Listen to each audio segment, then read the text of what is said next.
All right, let's take a look at that shot. Take it. Is this Trump? Oh, there he is.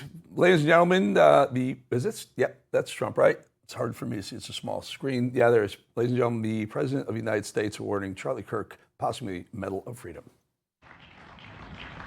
Thank you very much, everybody. Please, this is such an honor. This is please be seated. This is the first time we've been at the new and improved Rose Garden, and people are loving it. They're loving it like they've not loved a lot of things. We have the Presidential Walk of Fame, which you just saw, and it just opened. We wanted to get it open for this occasion. We were hoping we were able to get outside, and the weather allowed us to. It was supposed to be a terrible rainy day. I was telling Eric, and God was watching, and he didn't want that for Charlie. He just didn't want that. So it's really beautiful. It couldn't be more beautiful.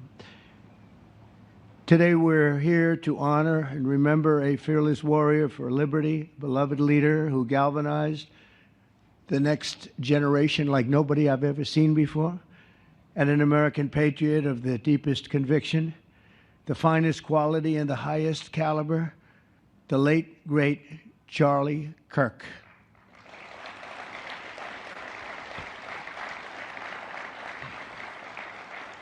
Five weeks ago, our nation was robbed of this extraordinary champion. He was a champion in every way. I got to know him so well. He didn't like losing, and he was able to fight people that were enemies, and he didn't necessarily love those enemies so much. You know, I heard he loved his enemies, and I said, wait a minute, is that the same Charlie that I know? I'm not sure, but I didn't want to get into it. But it was a horrible, heinous, demonic act of murder. He was assassinated in the prime of his life for boldly speaking the truth, for living his faith and relentlessly fighting for a better and stronger America. He loved this country. And that's why this afternoon it's my privilege to posthumously award Charles James Kirk, our nation's highest civilian honor, the Presidential Medal of Freedom. Thank you.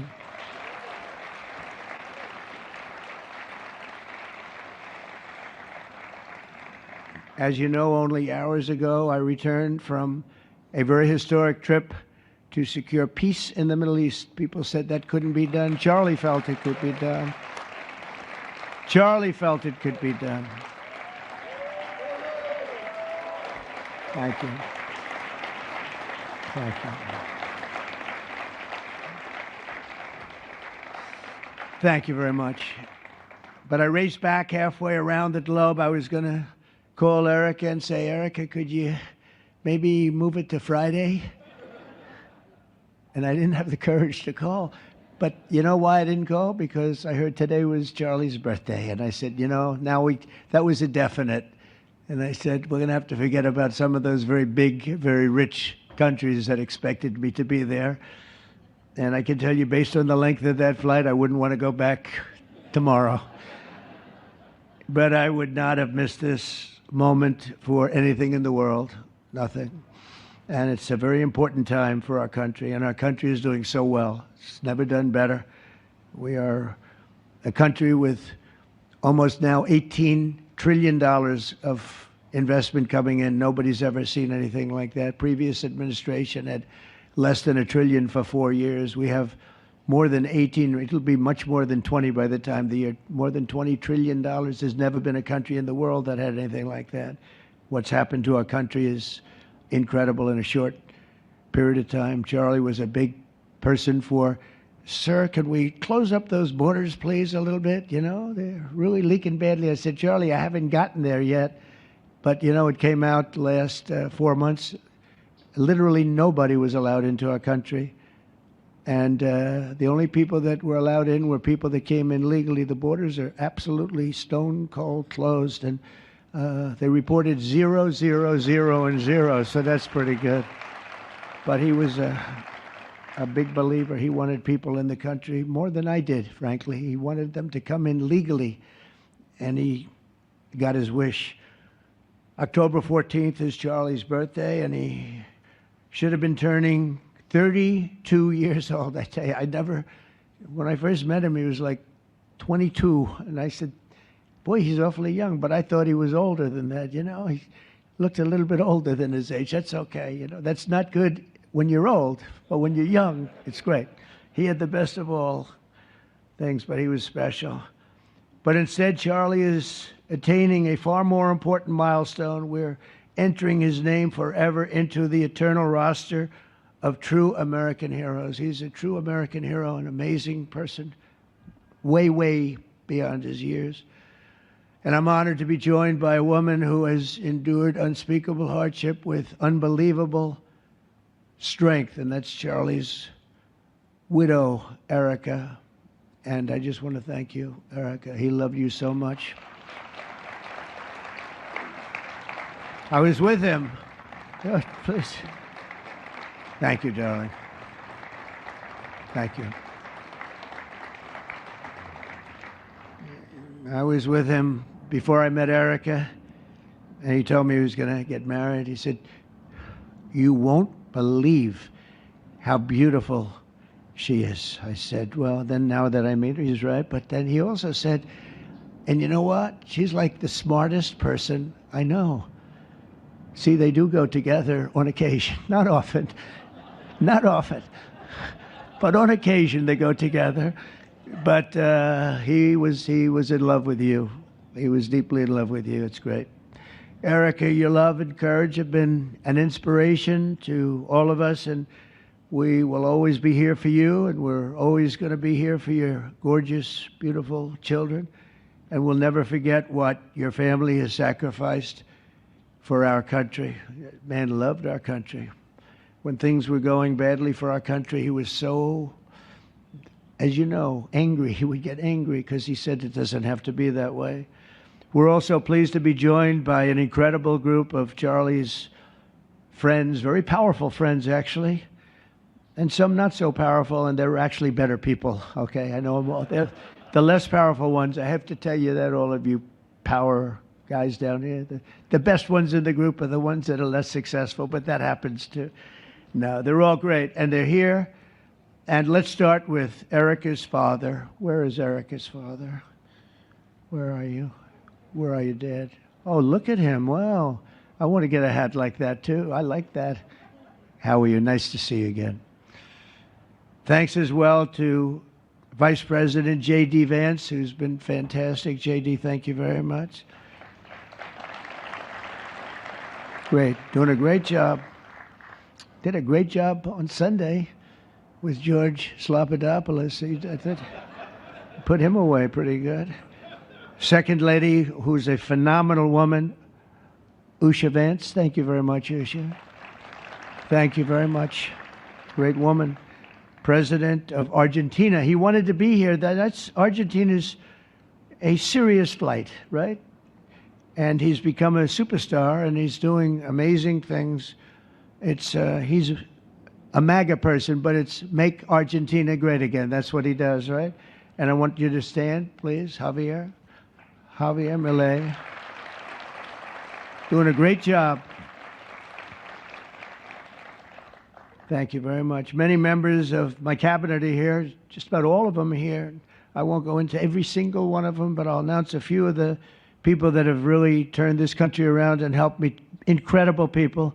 Speaker of the House, Mike Johnson. Where is Mike? Mike, what a job you're doing, Mike. What a job you're doing. And I watched you this morning, and you're in there trying to say, look, just let the country open. Everything will be fine. We're dealing with some radical left lunatics. And I just wish Charlie was here to fight us. I think the fight would have been over already. He would have had a march on the Capitol by people whose average age is about 21, because there's nobody that had that relationship with young people. Right, Mike? So thank you, Mike, for being here. House Majority Leader Steve Scalise. Steve, thank you very much. A brave guy and a friend. House Majority Whip, another terrific man, Tom Emmer. Tom. Thank you, Tom. Senate Majority Whip John Barrasso. John, thank you very much. You have all these senators. I'm going to get in trouble. I'm not going to read all their names. I'll be reading all day. We'll be talking about Charlie in about 45 minutes from now. We can't do that. So all of the senators, there's so many of you, thank you very much. I do want to thank Senator Thune for doing a terrific job. He's really been leading properly. Do you agree, Mike? The team, the two of these guys have been fantastic. So to Senator Thune, I want to thank you very much. Incredible job. I watched him this morning, and he was out there pounding them this morning on television, too. And John Barrasso, thank you for the work you've done, and congratulations on your success. But I want to thank you all and all of the Congress people that are here. And I see we have our Attorney General here, and you are doing a fantastic job. Thank you very much, Pam. Thank you. Thank you very much. We have everybody. Wow, that's incredible. Okay, I'm not going to do any more. I'm going to be here too long, but I just want to thank you. Have given him such support, but he always gave you such support. That's why you're here. And very unusual. Charles James Kirk was a visionary and one of the greatest figures of his generation. He was truly an amazing figure and growing leaps and bounds. He knew that the fight to preserve our heritage is waged not only on the battlefield and in the halls of power, of which we have tremendous power here, including the head of a place called War. We call it now War. We had Defense. We had our Secretary of Defense. Now we have a Secretary of War. And somehow I think it's more emblematic, and hopefully we'll never have to use war, but the fact that we're ready is very good. Peace through strength is very important, but also in the hearts of our nation's youth. That's where Charlie rode strongest. At age 18, that insight inspired Charlie to found the organization that ultimately touched the lives of millions and millions of people, and so many young people that nobody's ever seen anything like it, frankly. Turning Point USA. It's amazing, and it's actually bigger now. It's become bigger in the last few weeks than Charlie ever thought. I think his end vision in many years from now would have been just a fraction of what it turned out to be in a couple of weeks, right? It's amazing. With hard work and joyful spirit and endless enthusiasm and determination. And he did have great enthusiasm. You know, I always say you need enthusiasm to be successful. Enthusiasm. Charlie grew Turning Point into the largest conservative youth organization in the entire country. He forged a personal bond with countless young conservatives. He fought for free speech, religious liberty, strong borders, and a very strong and proud America. In everything he did, he put America first. He really put America first. And ultimately, Charlie became more than a leader of an important organization. He became the leader of historic movements all over the country. There were movements, individual movements, one movement. But it was historic. Everything he did was historic, and a true evangelist for the cause of freedom and the word of Almighty God. God was very important to Charlie. He would say, you know, if you don't have religion, you're not going to have a strong country. It's true. He was so wise beyond his years. You know, I talk to him sometimes and say, this guy is like a young guy. He was really a wise man. From the time Charlie worked on my presidential campaign in 2016, and he was there right from the beginning. He liked me. I don't know. I have no idea why. What the hell was he thinking? He said, you're going to win, sir. I said, you know, I'm running against 17 senators and a lot of tough people and governors. We have all these people. And he said, no, you're going to win, sir. He said, not going to be close. And he made it happen. He helped make it happen, I'll tell you that. Without him, who knows what would be. Maybe you'd have Kamala standing here today. That would not be good. I will tell you, Javier, you don't know who Kamala is. Promise, it would not be good. You agree with that, Howard? He also mobilized countless citizens to go vote. It's called Go Vote. Very simple.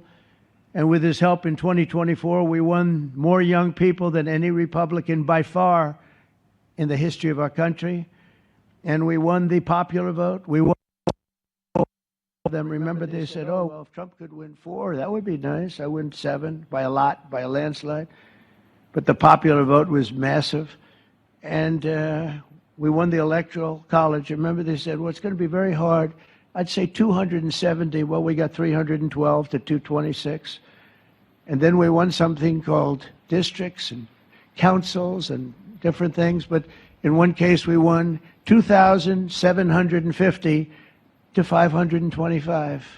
That's the one where you see the map is almost entirely red, except they have a little blue line on one side and a little blue line, meaning New York and a little bit Los Angeles. I have a feeling that if the vote were 100%, we would have won that too. You want to know the truth. But he knew, and he knew very well, and he also understood honesty, and he was always concerned with honesty. He said the only way we can lose is if the cheating gets so bad, and that's where we came up with a little phrase, too big to rig. We said, go out and vote.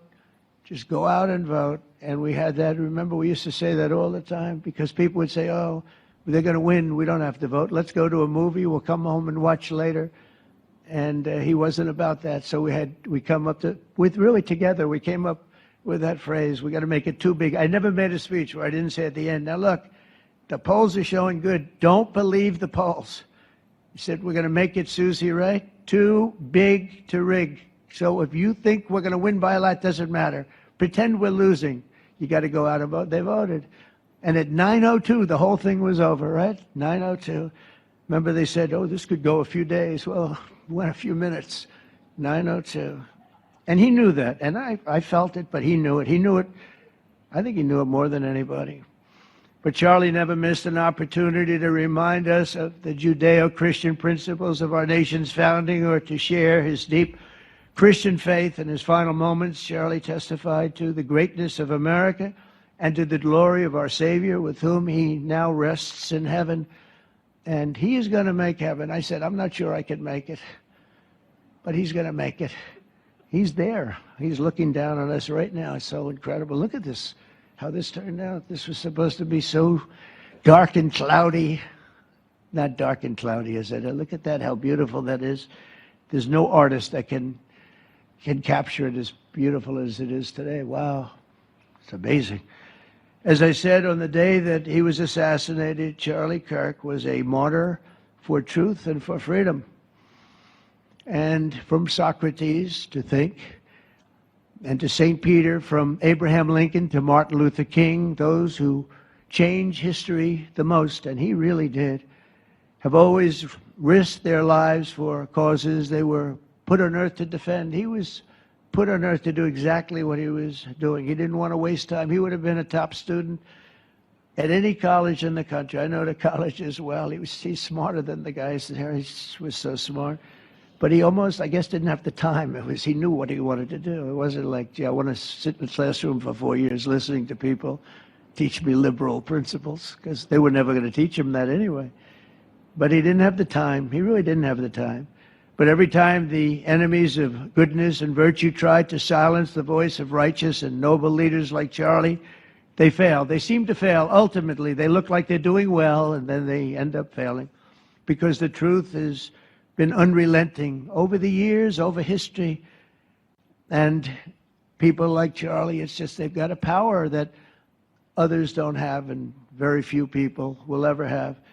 So today, like those martyrs before him, Charlie's voice, his message, and his legacy are stronger and greater